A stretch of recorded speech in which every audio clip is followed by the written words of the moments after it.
In the early 1900s, when most Americans believed space travel was pure fantasy, one quiet scientist dared to think beyond Earth.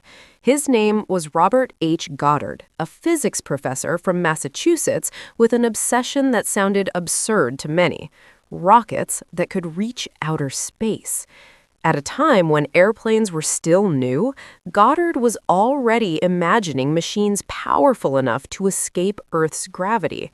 To his peers, this idea felt impossible, even laughable. But to Goddard, it was the future. In 1920, Goddard published a scientific paper explaining how rockets could travel through the vacuum of space.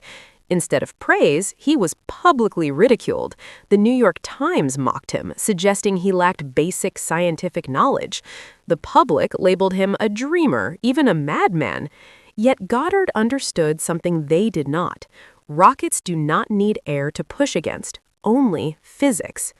The criticism did not stop him. It pushed him to work quietly, away from attention. On March 16, 1926, on a snowy farm in Auburn, Massachusetts, Robert Goddard launched the world's first liquid-fueled rocket. It rose only 41 feet and stayed in the air for just 2.5 seconds. But that brief flight changed history forever. It proved that modern rocketry was possible. The age of spaceflight had begun, even though almost no one noticed at the time. Despite this breakthrough, Goddard received little support from the U.S. government. Funding was limited and recognition was rare. Meanwhile, other nations quietly studied his research. In Germany, scientists later used principles from Goddard's work to develop powerful rockets during World War II. America had underestimated its own pioneer.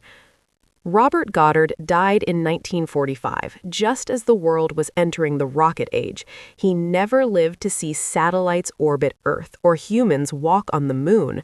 Years later, the New York Times officially admitted its mistake and retracted its criticism. But the apology came too late for Goddard.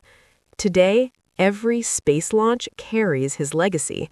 NASA's Goddard Space Flight Center proudly bears his name. The man once dismissed as a madman is now recognized as the father of modern rocketry.